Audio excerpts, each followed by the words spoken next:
race out there today? It was a tough one for me, but it's really good to be back out racing. It's the first one that I've gotten to do since April, basically. So, yeah, it's a long way to go fitness-wise, but really excited just to be back in Boston and out here enjoying the beautiful Boston weather. Yeah, for sure. I mean, you're very familiar with the beautiful Yep, Boston. it's funny. Yesterday, it was like so unseasonably warm. I'm like, yeah, this is what I remember from living here. Is it better though? Was it easier because of the cooler temperatures, or did the rain get tricky? I actually personally prefer like pretty hot races, so I was just trying to kind of stay warm during the race. But honestly, I thought the conditions were pretty good. I expected it to be slipperier, but actually the course was really nice. They did an incredible job clearing off all the leaves. So yeah, it's a fun day when so many people come out despite the weather.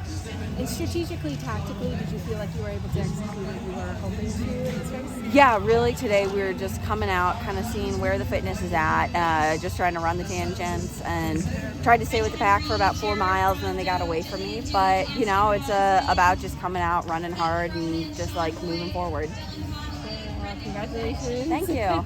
Can I just ask, what was the layoff between now and April? I broke my sacrum. Oh, wow. Yeah, Okay. yeah. And so how did that part feel? I think the huge positive from today is, while I am very underbaked with the fitness, is everything is feeling good for the first time in a long time. I had to drop out of the Boston Marathon because I had a hip problem going on. So I've really worked hard over the last few months to get all of that fixed. And so it's like, it's nice being able to line up and know that I'm fully healthy. Just have a long way to go fitness-wise. And will we see you in April?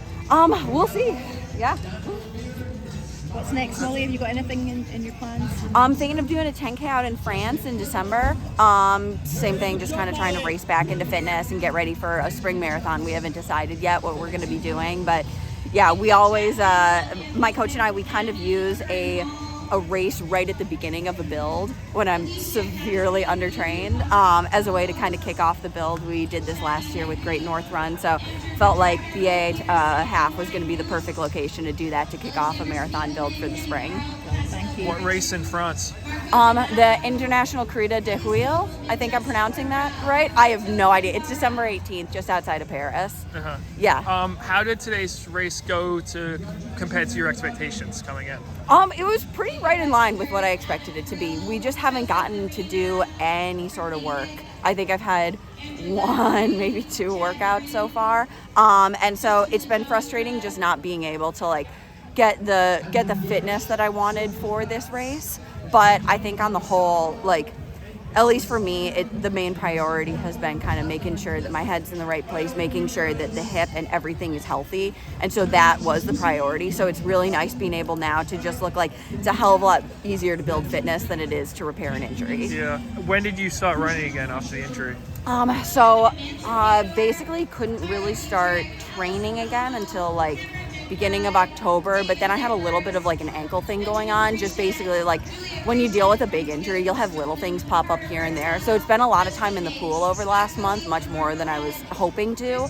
But now that that's all taken care of, it's nice being able to like finally get back into full training and mileage again, up in the 110s. Yeah. So you've been running. That's the kind of mileage you've been running right now? We've had 2 weeks at 110. So yeah, I'm like one of those steaks that's like raw and you like throw it on the grill and like fast sear it. So yeah, it's going to be a long way to go, but yeah, it's nice being able to like have a like foundation of health to build on right now. Yeah, and you've been pretty open about some of the mental health struggles you've had since Tokyo, and this year's been kind of rough. Like, how are you feeling from that perspective right now? Yeah, honestly, it's the best I've been in a really long time. Just a lot of support from everybody, from my coach, from my team, from my family. And so it like same thing. It's like the last few months, while it's frustrating to come out and obviously just not be anywhere near the front pack, it's nice knowing that I'm just in such a drastically better place than I have been in a really long time. So that's the thing. It's like, yeah, I think I've been kind of in the hole for such a long time that it's like, it's fun getting to come to a race that I want to be at and I'm excited to be at. Yeah. What are your thoughts on the Olympic marathon trials in Orlando 2024? Yeah, I'm excited. I'm excited to see what the course is going to be. And yeah, I think it'll be a cool race. I've heard there's a lot of brick on the course potentially. But yeah, I'm in one of the USATF councils that was choosing it. I didn't do the site visits.